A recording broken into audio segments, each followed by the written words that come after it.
तो दोस्तों जो है आज हम जो है मुख्य परीक्षा के यानी पीसीएस मेंस एग्ज़ाम का जो सिलेबस लेकर के आए हैं, इसका ये पार्ट 2 है। ये अनिवार्य विषय है। अनिवार्य विषय के विषय में जो है मेंस एग्ज़ाम के अनिवार्य विषयों के विषय में हम अपने वीडियो के पार्ट 1 में चर्चा कर चुके हैं। लेकिन तो वहाँ पर हमने ये बताया था कि जो है कौन कौन से पेपर हैं और कितने कितने मार्क्स के होते हैं, लेकिन जो है पेपर के अंदर के टॉपिक क्या होगा उस पर चर्चा अभी हमने पार्ट 1 में नहीं किया था। तो पार्ट 2 में हम ये चर्चा करेंगे कि पेपर के अंदर जो है क्या क्या शामिल किया गया है। जैसे कि जो है पहला पेपर जो है हिंदी का होगा, सामान्य हिंदी का। तो सामान्य हिंदी में जो है कौन कौन से टॉपिक जो है कहाँ कहाँ से क्वेश्चन आएंगे, वो कौन कौन से टॉपिक होंगे, तो उन पर जो है हम चर्चा करेंगे। तो ये चीज़, इसका जिक्र जो है परिशिष्ट 6 में जो है दिया गया है सिलेबस में।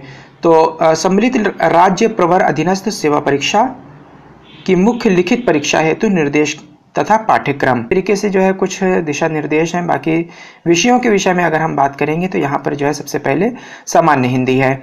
सामान्य हिंदी के विषय में जो है सबसे पहला जो टॉपिक होगा क्वेश्चन पेपर में, हिंदी के पेपर में, तो उसमें जो है दिया जाएगा कि दिए हुए गद्य खंड का अवबोध एवं प्रश्नोत्तर, यानी कि जो है एक पैराग्राफ दे दिया जाएगा हिंदी का, उसको पढ़ना है, उसको समझना है, उसके बाद उसमें से प्रश्नों का जो है उत्तर छांट करके लिखना है। सेकंड नंबर पे है संक्षेपण, यानी एक और पैराग्राफ होगा जिसमें उसका जो है संक्षेपण, यानी कि जो उसकी जो है पैरा दिया होगा उसको शार्ट करके लिखना होगा, उसका संक्षेपण करना होगा। तीसरे नंबर पे है सरकारी एवं अर्ध सरकारी पत्र लेखन। इसके बाद तार लेखन, कार्यालय आदेश, अधिसूचना, परिपत्र। तो इस तरीके से ये जो है कुछ सरकारी और अर्ध सरकारी पत्र लेखन के विषय में जो है होंगे, जिसमें जो है कुछ अलग अलग तरीके से जो है तमाम चीज़ें हैं, जैसे पत्र लेखन हो गया, तार लेखन हो गया, कार्यालय आदेश है, अधिसूचना है, परिपत्र है। तो इनके विषयों का जो है आप लोगों को सामान्य ज्ञान, हिंदी का सामान्य ज्ञान होना चाहिए।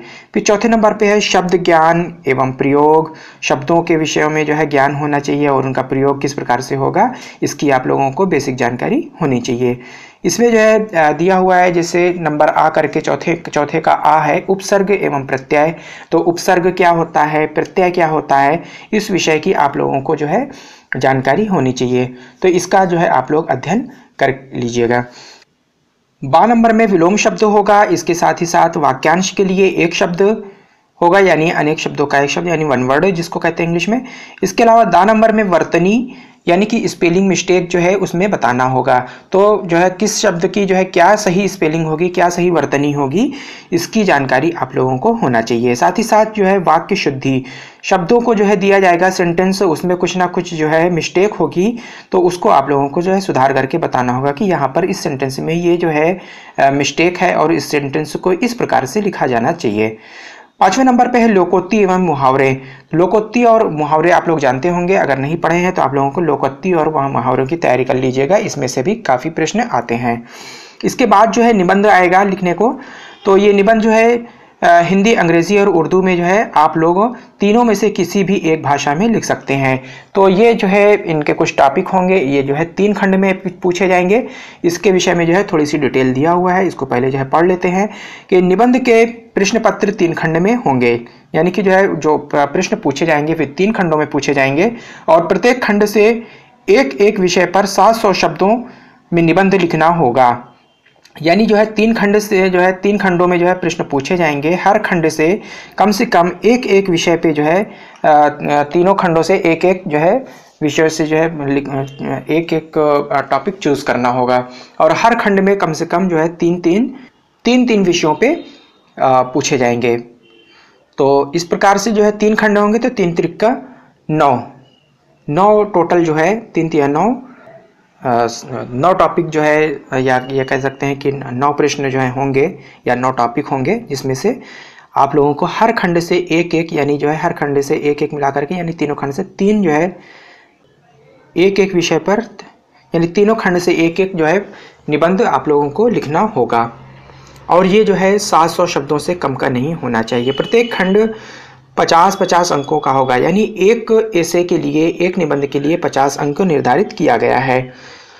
और तीनों खंडों में निम्नलिखित विषयों पर आधारित निबंध के प्रश्न होंगे।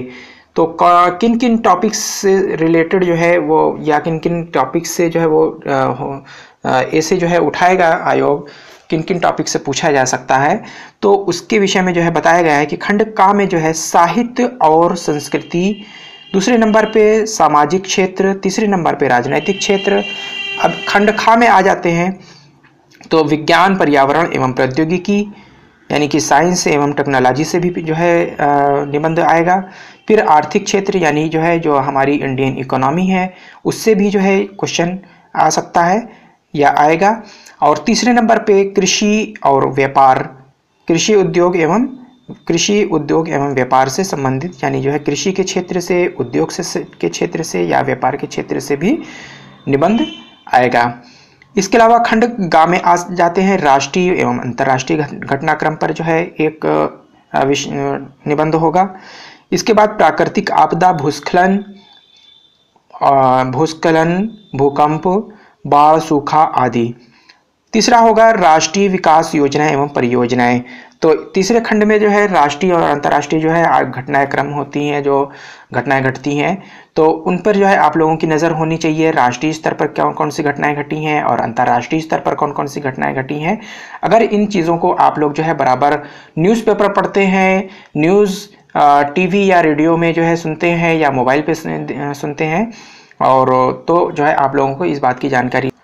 इसके अलावा जो है प्राकृतिक आपदाएं बहुत सारी आती हैं, भूकंप हो गया, बाढ़ हो गया, सूखा हो गया, तो उस पर जो है किस प्रकार से सुधार हो सकता है, गवर्नमेंट को जो है किस प्रकार से जो है कदम उठाने चाहिए, एक प्रशासक के रूप में जो है प्रशासक को, एडमिनिस्ट्रेशन को जो है किस प्रकार से कदम उठाने चाहिए। जो हमारे जैसे डीएम होते हैं या और डीएम के नीचे जो बहुत सारे अधिकारी होते हैं, तो उनको जो है किस प्रकार से उस पर जो है क्या क्या जो है कार्रवाई करनी चाहिए ऐसे जो है प्राकृतिक आपदा के समय पे। तो इस पर जो है आप लोगों को एक डिटेल में अपना व्यू जो है लिखना होगा निबंध के रूप में। तीसरा हो गया राष्ट्रीय विकास योजनाएं एवं परियोजनाएं। कौन कौन सी राष्ट्रीय स्तर पर जो है हमारे यहाँ योजनाएं चल रही हैं या परियोजनाएं चल रही हैं, इसकी जानकारी आप लोगों को होनी चाहिए।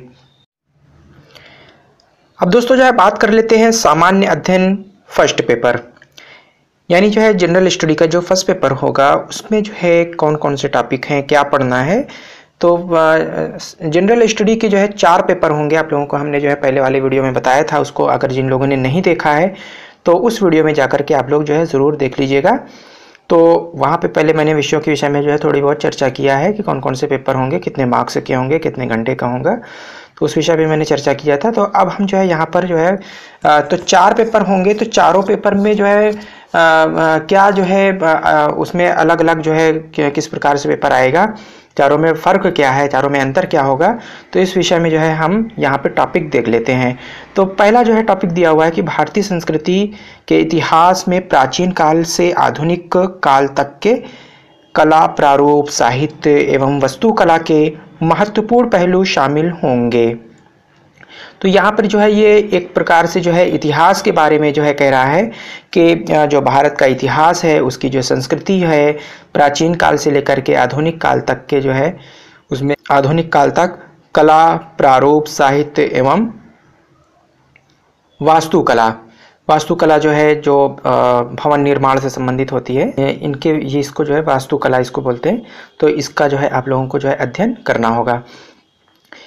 सेकंड नंबर पे है आधुनिक भारतीय इतिहास 1757 से 1947 तक, महत्वपूर्ण घटनाएं, व्यक्तित्व और समस्याएं इत्यादि।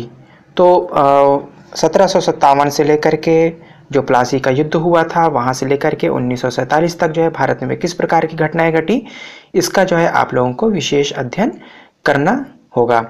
इसके बाद तीसरे नंबर पे है स्वतंत्रता संग्राम। तो यहाँ पर जो है नेशनल मूवमेंट दिया गया है, तो नेशनल मूवमेंट का जो है आप लोगों को अच्छे से अध्ययन करना होगा। इसके विभिन्न चरण और देश के विभिन्न भागों से इसमें अपना योगदान देने वाले महत्वपूर्ण व्यक्ति एवं उनका योगदान। तो किन किन जो है देश में जो है कहाँ कहाँ घटनाएं घटी हैं नेशनल मूवमेंट में, और इसका जो है इसमें किन किन लोगों ने जो है महत्वपूर्ण रूप से जो है योगदान दिया था। तो इसमें जो है दोस्तों आप लोगों को बता दें कि इस जो है जो नेशनल मूवमेंट का जो इतिहास रहा है तो वो इसमें जो है मुख्य रूप से यूपी और बिहार का इतिहास है।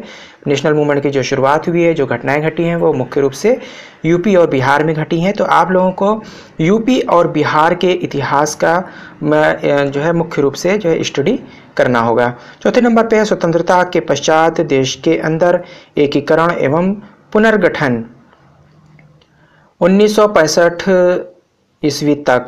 तो जो है जो स्वतंत्रता के पश्चात फिर भारत में जो है किस प्रकार से एकीकरण और पुनर्गठन के लिए जो है हमारे जो है जो चुनी हुई सरकार थी देश की, या जो है स्वतंत्रता के पश्चात की जो है हमारी जो सरकार थी, हमारे हम भारतीयों की जो सरकार थी, उसमें जो है किस प्रकार से हमारे जो है जो देश के प्रधानमंत्री रहे हैं उन्होंने क्या क्या किया, क्या हमारी सरकार ने जो है केंद्रीय सरकार ने किस प्रकार से प्लानिंग किया और देश के पुनर्गठन और उसके एकीकरण के लिए क्या क्या कदम उठाए गए, इसकी आप लोगों को विशेष रूप से अध्ययन करना होगा।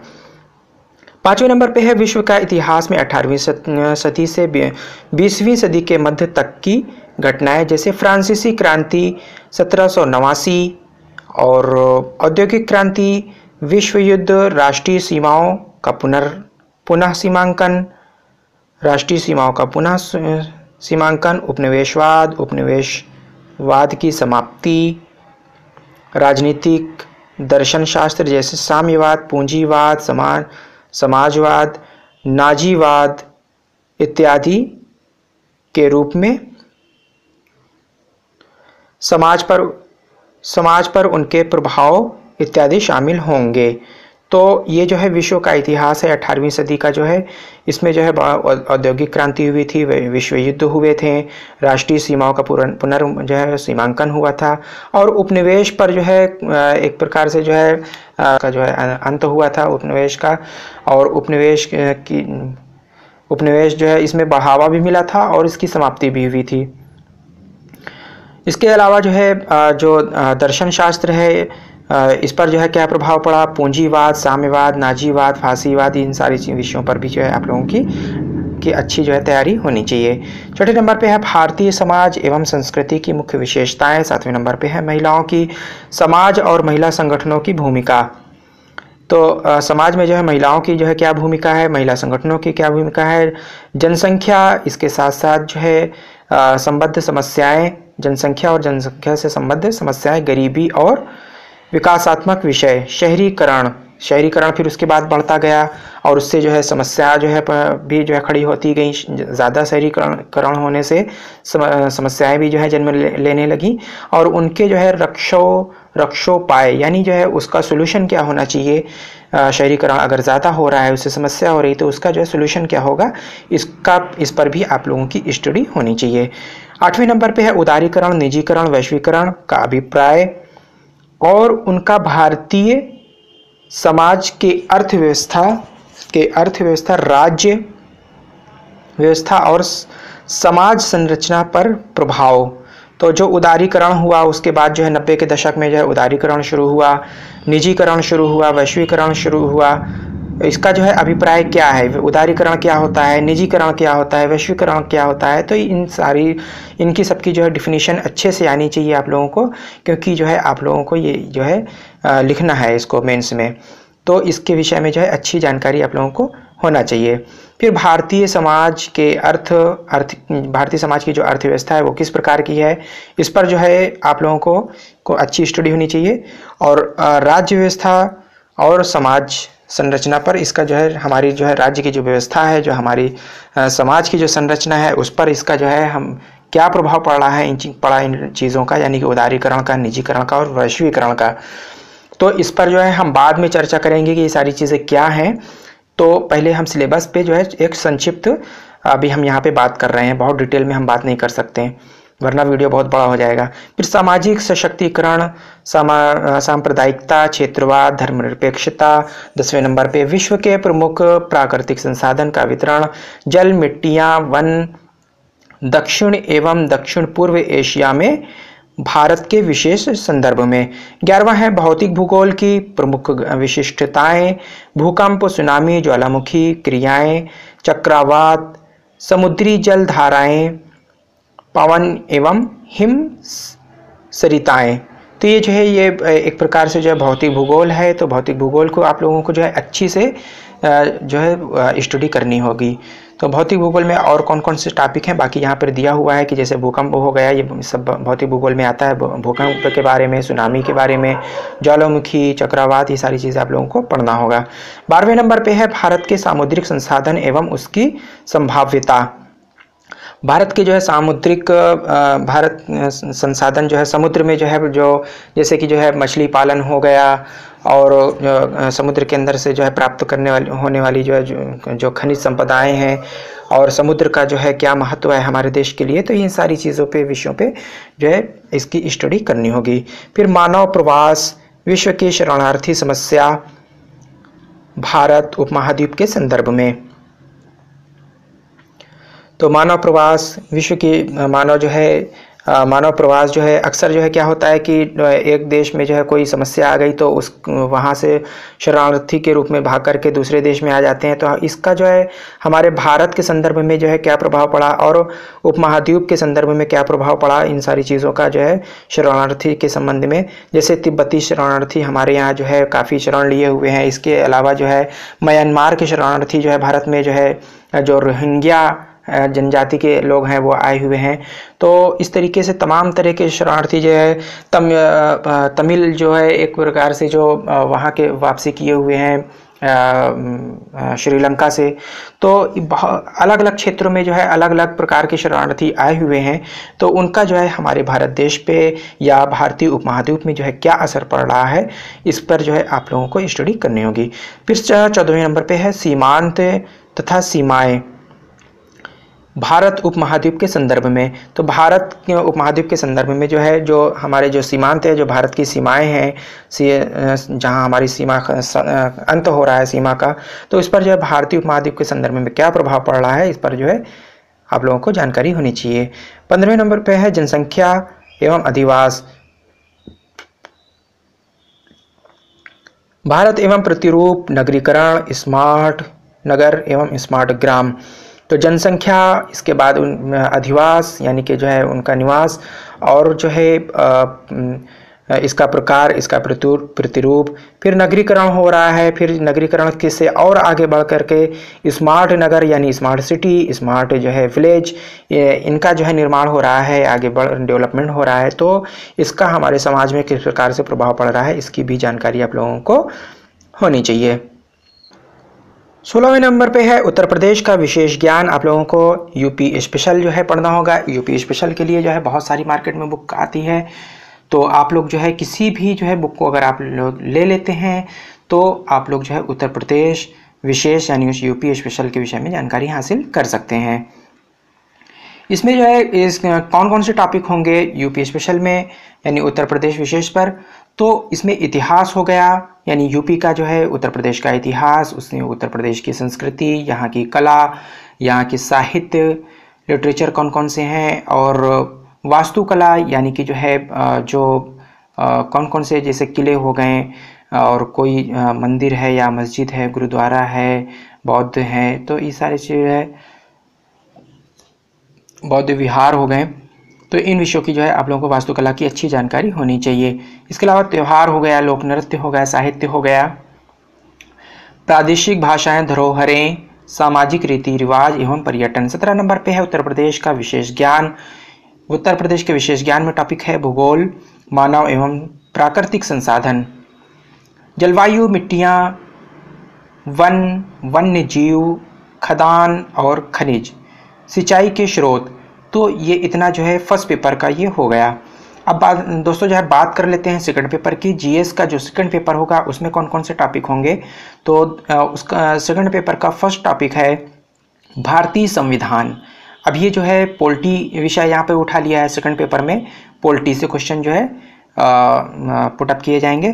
तो इसमें जो है ऐतिहासिक आधार, विकास, विशेषताएं, संशोधन, महत्वपूर्ण प्रावधान तथा आधारभूत संरचना। फिर है संविधान के आधारभूत प्रावधानों के विकास में उच्चतम न्यायालय की भूमिका। दूसरा नंबर है संघ एवं राज्यों के कार्य तथा उत्तरदायित्व, संघीय ढांचे से संबंधित विषय एवं चुनौतियां, स्थानीय स्तर पर शक्तियों और वित्त का हस्तांतरण, और उसकी चुनौतियां। तीसरे नंबर पे है केंद्र राज्य वित्तीय संबंधों में वित्त आयोग की भूमिका क्या होगी। तो इस पर जो है आप लोगों को जो है पढ़ना होगा कि केंद्र और राज्य में जो है वित्तीय स्तर पर जो है जो वित्त आयोग है उसकी क्या भूमिका होगी। चौथे नंबर पे है शक्तियों का पृथक्करण, विवाद निवारण तथा संस्थाएं, वैकल्पिक विवाद निवारण तंत्रों का उदय एवं उनका प्रयोग। पांचवें नंबर पे है भारतीय संवैधानिक योजना की अन्य प्रमुख लोकतांत्रिक देशों के साथ तुलना। छठे नंबर पे है संसद और राज्य विधायिका संरचना, कार्य संचालन, शक्तियों एवं विशेषाधिकार तथा संबंधित विषय। सातवां है कार्यपालिका तथा न्यायपालिका की संरचना, संगठन और कार्य, सरकार के मंत्रालय एवं विभाग, प्रभावक समूह और औपचारिक अनौपचारिक संघ तथा शासन प्रणाली में उनकी भूमिका, जनहितवाद PIL। फिर नेक्स्ट है जनप्रतिनिधि अधिनियम की मुख्य विशेषताएं। तो जो जनप्रतिनिधि अधिनियम है, जैसे हमारे विधायक होते हैं, सांसद होते हैं या स्थानीय निकाय के जो हम प्रतिनिधि चुनते हैं, जैसे गांवों में ग्राम प्रधान हैं, शहरों में पार्षद हैं, तो इनकी जो है क्या भूमिका होती है, इन पर आप लोगों की अच्छी स्टडी होनी चाहिए। फिर है 9 नंबर पे है विभिन्न संवैधानिक पदों पर नियुक्त शक्तियां, कार्य तथा उनके दायित्व। तो संवैधानिक पदों पर जो नियुक्तियां होती हैं उनकी जो है शक्तियां क्या हैं और उनके उत्तरदायित्व क्या हैं, इस विषय पर जो है आप लोगों की जानकारी होनी चाहिए।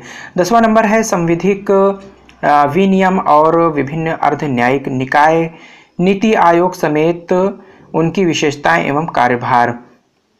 तो संविधिक विनियम और विभिन्न अर्ध न्यायिक निकाय, तो जो अर्ध न्यायिक हमारी बहुत सारी जो है न्यायपालिका के रूप में जो है बहुत सारी अर्ध न्यायिक निकाय हैं, जो कि जैसे कि जो है समझौता कराना और या जो है जैसे शादी वाले मैटर होते हैं उसमें जो है तो न्यायालय से जाने से पहले अर्ध न्यायिक निकाय होते हैं, वहाँ पर जा कर के जो है उनका निपटारा किया जाता है। इसके अलावा नीति आयोग अभी बनाया गया है जब से जो है केंद्र में मोदी सरकार आई हुई है, तो नीति आयोग जो है बना दिया गया है। तो उसमें किस प्रकार से जो है क्या क्या जो है कदम उठाए गए हैं, इन पर आप लोगों को अच्छी जानकारी होनी चाहिए।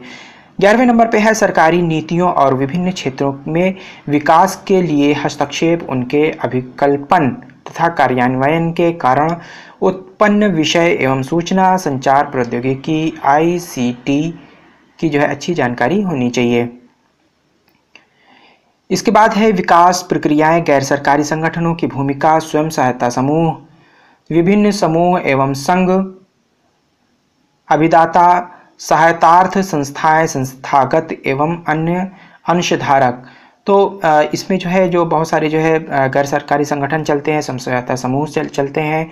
इस पे जो है जो समाज में या जो गांवों में जहाँ भी चलाए जाते हैं, इन पर जो है नागरिकों को किस प्रकार से जो है लाभ मिलता है और किस प्रकार से जो है ये संस्थाएं जो है गरीब जो नागरिक हैं उनको किस प्रकार से सहायता पहुंचाते हैं, तो इनकी जो है हमारे समाज में क्या भूमिका है, इस पर जो है अच्छी जानकारी होनी चाहिए।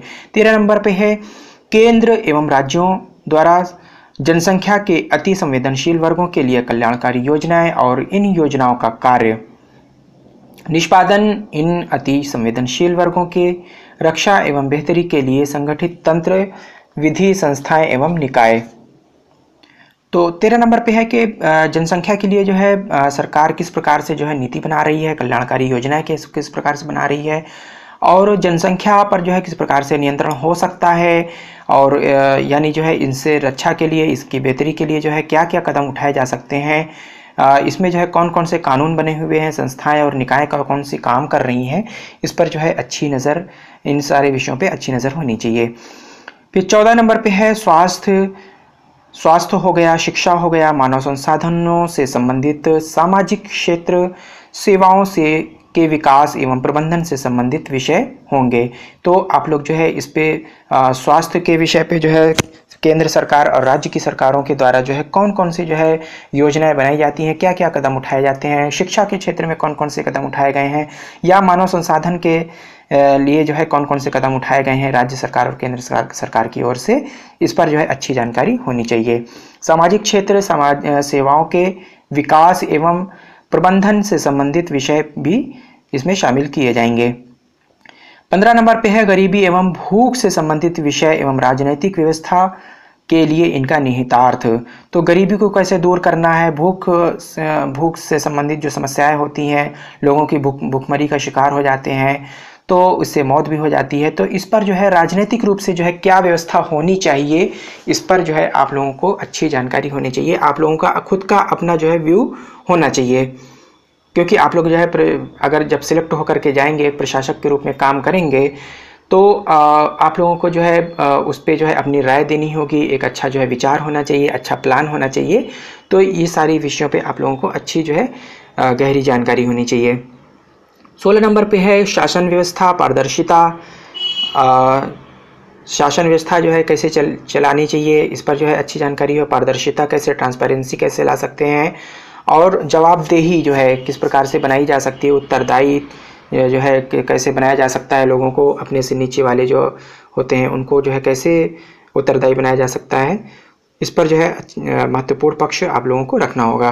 फिर ई गवर्नेंस है, ई गवर्नेंस का अनुप्रयोग, मॉडल, सफलताएं, सीमाएं, संभावनाएं, नागरिक चार्टर, पारदर्शिता, जवाबदेही और संस्था व अन्य उपाय। ई गवर्नेंस के रूप में जो है सरकार बहुत सारे कदम उठा रही है कि कैसे भी करके सरकार जो है इस पर जो है प्लान बना रही है कि ई गवर्नेंस ज़्यादा से ज़्यादा किया जाए, यानी कि जो है जैसे पूरे सिस्टम को जो है डिजिटल बनाया जाए, डिजिटलाइजेशन जो है किया जा रहा है। तो इस पर जो है आप लोगों को जो है कंप्यूटर और इंटरनेट के विषय में जो है क्या जानकारी है, जैसे कि अभी कोरोना वायरस फैला, इसके बाद जो है लॉकडाउन हो गया, लॉकडाउन के बाद जो है सारी जो संस्थाएं थी वो बंद कर दी गई, सरकारी हो या गैर सरकारी हो। तो इस पर जो है ऑनलाइन जो है काम करने पर सरकार ने काफ़ी जो है ज़ोर दिया, और बहुत सारी संस्थाएं जूम ऐप का जो है यूज़ करके ऑनलाइन जो है बात करना, जैसे कि जो है न्यायालयों में जूम ऐप का जो है इस्तेमाल करके और या किसी और एप्लीकेशन का इस्तेमाल करके वीडियो कॉन्फ्रेंसिंग होती है, उसके ज़रिए जो है पेशी करना। तो ये सारी चीज़ें इस तरीके से ई गवर्नेंस का जो है कितना ज़्यादा से ज़्यादा प्रयोग किया जा सकता है। ऑनलाइन जो है वर्किंग करना कि जो है ऑफिस में आए बगैर अगर जो है किसी एम्प्लॉई को जो है काम लिया जाए तो कैसे लिया जा सकता है मोबाइल या कंप्यूटर का इस्तेमाल करके। तो ये इन सारी विषयों पे जो है आप लोगों को अच्छी जानकारी होनी चाहिए। इसके बाद 17 नंबर पे है कि लोकतंत्र में उभरती हुई प्रवृत्तियों के संदर्भ में सिविल सेवाओं की क्या भूमिका होगी। तो लोकतंत्र में उभरती हुई जो है बहुत सारी जो है नई नई प्रवृत्तियां जो है उभरती जा रही हैं, बहुत सारी नई नई चीज़ें आ जाती हैं जिनको कोई सोच भी नहीं सकता है। कभी जो है गुंडागर्दी उसमें आ जाती है, नेतागिरी होने लगती है, या फिर जो है बाहुबली जो है शामिल हो जाते हैं। तो इसमें जो हमारे जो प्रशासक होंगे इनकी क्या भूमिका हो सकती है, जो हमारे जो सिविल सेवा जो है सिविल सेवक होंगे या सिविल सर्वेंट होते हैं, सिलेक्शन के बाद जो है उसमें आप लोग जो है किस प्रकार से अपनी सेवाएं दे सकते हैं, उनको किस प्रकार से कंट्रोल कर सकते हैं, इसकी अच्छी जानकारी आप लोगों को होनी चाहिए। 18 नंबर पे है भारत एवं अपने पड़ोसी देशों से उसके संबंध। तो भारत का जो है अपने पड़ोसी देशों से जो है किस प्रकार के संबंध है या किस प्रकार से अच्छे संबंध बनाए जा सकते हैं, तो इस पर जो है आप लोगों की अच्छी जो है जानकारी होनी चाहिए। तो इसके लिए जो है आप लोग इंटरनेशनल रिलेशनशिप पे जो है बहुत सारी बुक्स आती हैं, तो इसमें एक फाड़िया करके आती है, आप लोग जो है फाड़िया की बुक जो है पढ़िए, तो बहुत उसमें बहुत अच्छा लिख रखा है। फिर 19 नंबर पे है द्विपक्षीय, क्षेत्रीय और वैश्विक समूह और भारत से संबंधित और भारत के हित को प्रभावित करने वाले करार। द्विपक्षीय संबंध जो है हमारे देश से जो है दूसरे देश के साथ जो है द्विपक्षीय संबंध किस प्रकार से अच्छे किए जा सकते हैं, और क्षेत्रीय और वैश्विक समूह हो जो बहुत सारे, जैसे G20 है, G9 है, G8 है, या और भी वैश्विक समूह जो है इसमें बनाए गए हैं। तो इसमें भारत की भूमिका क्या हो सकती है, भारत के संबंध में आप लोगों को अच्छी जानकारी होनी चाहिए, अथवा भारत के हितों को प्रभावित करने वाले करार, जब भारत सरकार जो है दूसरे देशों के साथ बहुत सारे करार करती है, तो इसमें कौन कौन से करार किए गए हैं अभी तक और आगे भविष्य में किस प्रकार के करार होने चाहिए, इस पर आप लोगों की अच्छी पकड़ होनी चाहिए। 20 नंबर पे है भारत के हितों एवं अप्रवासी भारतीयों पर विकसित तथा विकासशील देशों की नीतियों तथा राजनीति का प्रभाव। तो भारत के हितों एवं प्रवासी भारतीयों पर विकसित तथा विकासशील देशों की नीतियों तथा राजनीति का क्या प्रभाव पड़ेगा। 21 नंबर पे है महत्वपूर्ण अंतर्राष्ट्रीय संस्थाएं, बहुत सारी इंटरनेशनल जो है संस्थाएं हैं जो काम कर रही हैं, उनके बारे में जानकारी होनी चाहिए। अंतर्राष्ट्रीय संस्थान या संस्थाएं और मंच हैं, तो उनकी संरचना किस प्रकार की होती है, अधिदेश और उनका कार्य भाग, कौन कौन से देश में वो जो है काम कर रहे हैं, उनके कार्य क्या क्या हैं, इनके विषय में आप लोगों को जानकारी होनी चाहिए।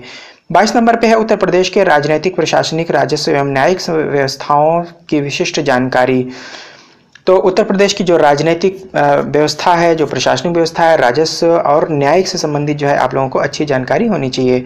23 नंबर पे है क्षेत्रीय, प्रांतीय, राष्ट्रीय एवं अंतर्राष्ट्रीय महत्व की समसामयिक घटनाएं।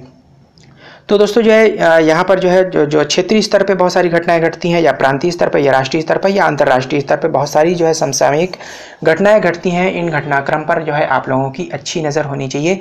इसके लिए जो है बहुत सारी जो है पत्रिकाएं आती हैं, बहुत सारे न्यूज़पेपर आते हैं। डेली आप लोग न्यूज़पेपर पढ़िए, डेली जो है पत्रिकाएँ पढ़िए।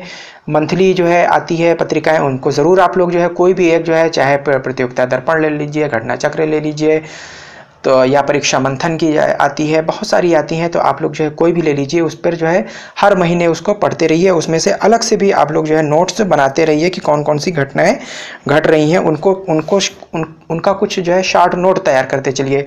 तो उससे जो है अच्छी तैयारी हो जाएगी, आपके प्री भी तैयार हो जाएगा, उसके साथ साथ मेंस में भी लिखने में आप लोगों को आराम रहेगा। तो दोस्तों जो है ये जो है 2 पेपर पे अभी हम चर्चा कर चुके हैं।